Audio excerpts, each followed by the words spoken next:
हाय दोस्तों, मैं नीरज पांडे स्वागत करता हूं आपके अपने हलकट पांडे यूट्यूब चैनल में।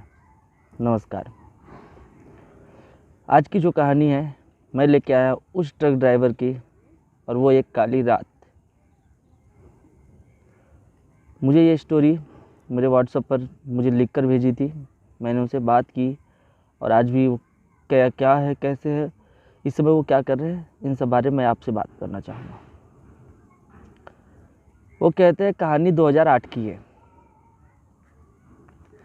पुणे के पास एक पिपरी करके कोई जगह है, पिपरीस ऐसा करके कहते हैं, पिपरीस करके कोई जगह, वहाँ से उन्होंने माल लोड किया था और वो माल उनको लेके जाना था वाराणसी। तो ये कहते हैं मैं वहाँ से निकला। वहाँ से मैंने छोटे छोटे बॉल टाइप का कुछ प्लास्टिक का था, वो पूरा माल मेरी गाड़ी के अंदर, 10 टायर की मेरी ट्रक थी। वो माल जो था वो मुझे भर दिया गया और मुझे कहा यूपी जाने के लिए, और मुझे 3 दिन का समय दिया गया था। बेसिकली पुणे से बनारस जाने में 3 दिन का समय लगता है, तो मुझे नॉर्मली उन्होंने 3 दिन का समय दिया। और जो होता है, हम लोग दिन में गाड़ी चलाते, रात में गाड़ी चलाते थे और दिन में हम आराम करते थे। दिन में भी वो भी दोपहर को 11-12 बजे से लेकर कोई 4 बजे तक, बस। इसके बाद फिर गाड़ी पे हम बैठ जाते थे। तो कहते हैं जब मैं पूना से निकला था और मैं नागपुर होते हुए मुझे जाना था, बोलते मैं नागपुर से होते हुए मुझे जाना था, और मेरा सफ़र बहुत अच्छा चल रहा था, कोई प्रॉब्लम नहीं हुई। पूरे रास्ते हमने बहुत अच्छी तरीके से गाड़ी कवर चलाई थी। जो कि हमारा रास्ते में जो रोड रास्ता था वो बहुत जल्दी उन्होंने कवर कर लिया था। और कहते हमको बनाना खाना तो था नहीं, तो हम लोग तो क्या होटल में ही खाते थे। तो होटल में खाने के लिए आधा पौना घंटा रुकते हैं, नहीं तो ऐसे बनाना खाना हो तो 2 से ढाई घंटा 3 घंटा लग जाते हैं। लेकिन हम लोग कहीं भी होटल पे रुके और 10-15 मिनट खाना वगैरह खाया, फिर आराम गाड़ी पे बैठे और फिर गाड़ी लेके निकल गए। दिन में आराम करते थे, तो इतना ज़्यादा ट्रक ड्राइवर हैं, तो ट्रक ड्राइवर को आपको पता है कोई आराम मिलता नहीं है, उनको माल पहुंचाने की जो घाई होती है। तो कहते हैं कि मैं ऐसे निकल गया था और बहुत अच्छी तरीके से जा रहा था। ये घटना जो है वो कहते हैं लास्ट करीब यही 400 किलोमीटर जो था उसी के बीच में ये घटना घटित हुई थी। ये कहते हैं एक हनुमाना घाट ऐसा कुछ जगह है, हनुमाना घाट होते हुए उनको रॉबर्टगंज, सोनभद्र से रॉबर्टगंज, और रॉबर्टगंज से होते हुए मिर्ज़ापुर, मिर्ज़ापुर से इनको भदोही होते हुए बनारस आना था। तो ये जो घटना घटती है ये सोनभद्र में घटती है। कहते हैं सोनभद्र जब हम पहुँचे थे, करीब शाम के 7-8 बजे की बात है, तो हमने गाड़ी रोक दी, क्योंकि हम टाइम से अपने जो हमारा समय होता है, जो समय सीमा में पहुँचना होता है, उस समय सीमा से पहले हम वहाँ सोनभद्र टच हो गए थे। कहते हमने गाड़ी रोक दी, हमने कहा थोड़ा आराम कर लेते हैं, क्योंकि अब रात में गाड़ी चलाना तो ज़्यादा समय भी नहीं रह गया। तो मतलब उनको जो कहते हैं ना कि वो डिस्टेंस वो बहुत कम ये करना था, और समय इनके पास बहुत ज़्यादा था, तो इन्होंने आराम करने की सोची।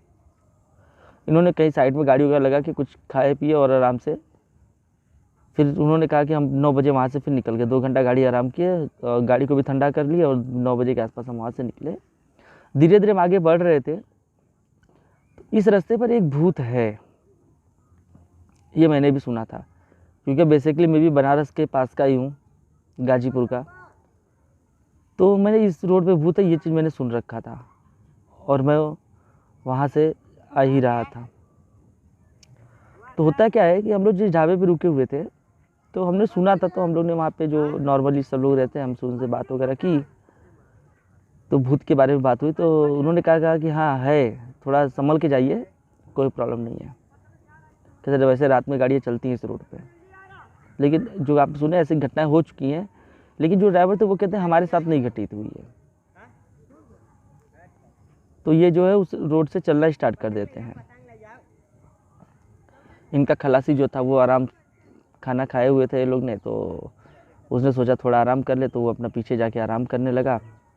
और ये जो है गाड़ी अपना मनमौजी, नॉर्मली 30 से कम ही थे, 25 और 28 के बीच के ये दोनों ड्राइवर थे, और दोनों भी ड्राइवर थे, दोनों अच्छे खासे ड्राइवर थे, और एक्सपीरियंस भी अच्छा था। बचपन से इन्होंने ट्रक में खलासी की थी और फिर गाड़ी चलाई थी। तो कहते वहाँ जब हम पहुँचे तो हमने जो देखा, रात को करीब 12:30 बजे की बात है, जंगल में अकेले हमारी गाड़ी चल रही थी, अच्छा, उस जंगल में मुझे नहीं पता था कि 1-1.5 घंटे के लिए यहाँ पे गाड़ियाँ जो चलती हैं वो एक के बाद एक चलती हैं, मतलब इनका जो एक लॉट बना दिया जाता है। इस रोड पे कैसा होता है कि ज़्यादा करके जो पत्थर की, गिट्टी की, रेती की, ये सब गाड़ियाँ यहाँ से चलती है और बालू की गाड़ियाँ चलती हैं।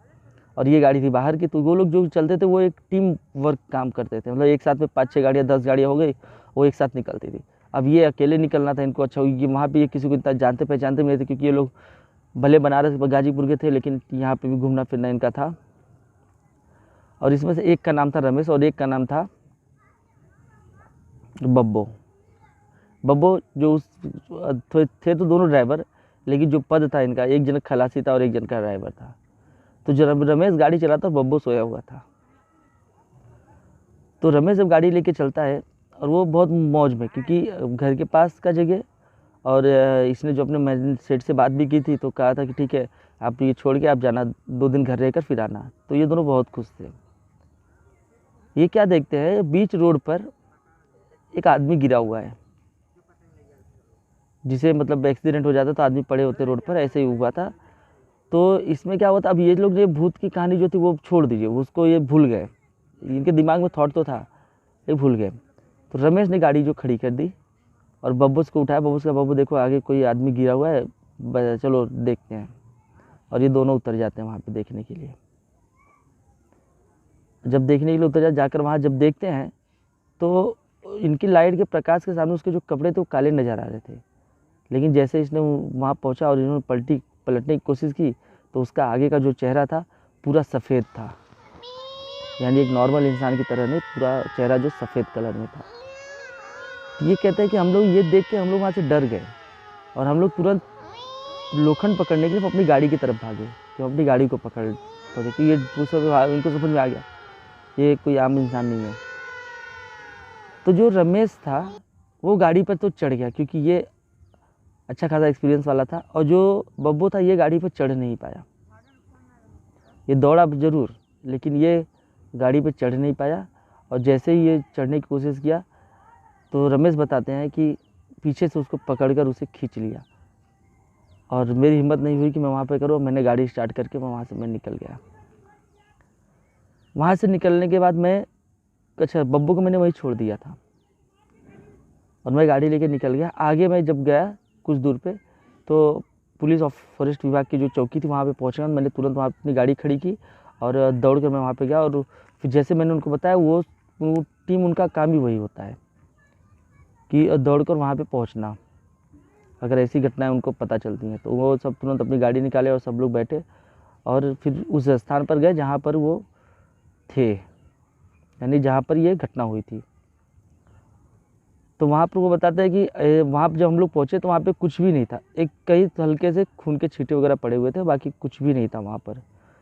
और तुरंत पुलिस को खबर दी गई। पूरी पुलिस फोर्स वगैरह जो भी थी सब जंगल में कूद पड़े ढूंढने के लिए, लेकिन बब्बू का पता नहीं चला। और रमेश को वहाँ पे लिखा पढ़ी करके उन्हें कहा गया, तुम अपनी गाड़ी लेके आप आगे बढ़ो और हम इनको ढूंढ के आपके पास जैसे मिल जाएंगे हम आपको खबर देंगे। और रमेश ने क्या किया कि वहाँ पे खड़े रहकर उसने अपनी कंपनी जो थी उस कंपनी को कॉल किया, मैनेजर को, और उनको ये सारी घटना बताई। और माल जो था, ये माल कुछ अर्जेंट था जिससे इसे बहुत जल्दी पहुँचाना पड़ा, टाइम पे पहुँचाना था। तो ये लोग अपना फटाफट उस जगह के लिए निकल गए। बब्बू का अता पता नहीं। अब 2 दिन बीत गए, बब्बू का कुछ अता पता नहीं। और रमेश जो है वो वहाँ पे कंपनी पहुँच गया और माल खाली करके ये घर न जाके गाड़ी घुमा के फिर चौकी लेकर आया, जो फॉरेस्ट विभाग की चौकी थी। 3 दिन बीतने के बाद में एक दिन बब्बू का कंकाल मिलता है वहाँ पे, उसी रूट पे, और 3 जंगल के अंदर पानी, बोलते पानी था, पानी के बाजू में वहाँ पे उसका कंकाल मिलता है। और फिर पुलिस उसको, कंकाल को अपने कब्जे में लेके डीएनए के लिए भी भेजती है जब, तो पता चलता है ये बब्बू ही था, लेकिन उसका सिर्फ कंकाल बचा था और कुछ भी नहीं था वहाँ पर। अब रमेश, अच्छा, कंकाल मिल गया, वो लेके बॉडी को घर पे गए और वहाँ पे सब क्रियाक्रम किया। गाड़ी फॉरेस्ट विभाग के कब्जे में खड़ी थी, क्योंकि फॉरेस्ट विभाग कब्जे में नहीं थी, इसने, रमेश ने वहीं पे खड़ी करके फिर ये सब करने के लिए चले गया था। जब रमेश वहाँ से आया और अपनी गाड़ी को लिया वो और लेके जब वहाँ से चला, तो इसको भी उसी रूट से आना था, क्योंकि दूसरा रूट जो था वो अगर जाते थे तो ये एमपी में घूमते हुए इनको मतलब पूरा एमपी घूम के वहाँ से जाना होता, और वो बहुत रूट लंबा था, तो इसने ये दिन में ही सोचा कि मैं लेके निकल जाऊँगा, लेकिन गाड़ी न ले जा सके और बीच रास्ते में गाड़ी जो है एक्सीडेंट कर जाती है। एक्सीडेंट भी जो भी था वो भी नॉर्मल ही था, कोई बड़ा एक्सीडेंट नहीं हुआ था, गाड़ी को कुछ नुकसान नहीं हुआ था, बस इसके पैर में एक चोट आई थी जिससे इसके जो नीचे के भाग है पैर के वो पैरालाइज हो गए थे। ये कहानी थी, और ये कहानी मुझे भेजी थी रमेश ने, जिससे मेरी बात भी हुई व्हाट्सएप पर, और ये पूरी कहानी मुझे बताया। आज भी रमेश घर पर ही है, कुछ मुआवजा नहीं मिला है, इसके जो पैर है जो पेट के नीचे का हिस्सा ये काम नहीं करता। इसकी बीवी थी वो भी छोड़कर चली गई है, इसके बाद ना बच्चे हैं कुछ नहीं है, घर वाले इसे जो है पाल पोस कर अभी तक है, घर में ही पड़ा है, आमदनी 1 रुपया नहीं है।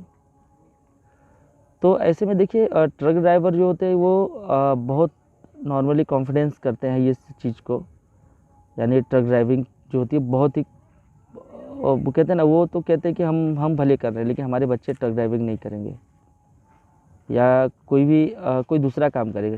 ट्रक ड्राइविंग में क्या है सेट ना, तो खाने के लिए मिलता है, आपके पास पैसा है तो आपको खाना नहीं मिलेगा, और कभी जब आपके पास खाना है तो पैसा नहीं होगा। ऐसी कुछ कहानी इनके साथ हुई थी। तो फिर अगली बार मिलेंगे कल की एक नई कहानी के साथ। जय श्री राम।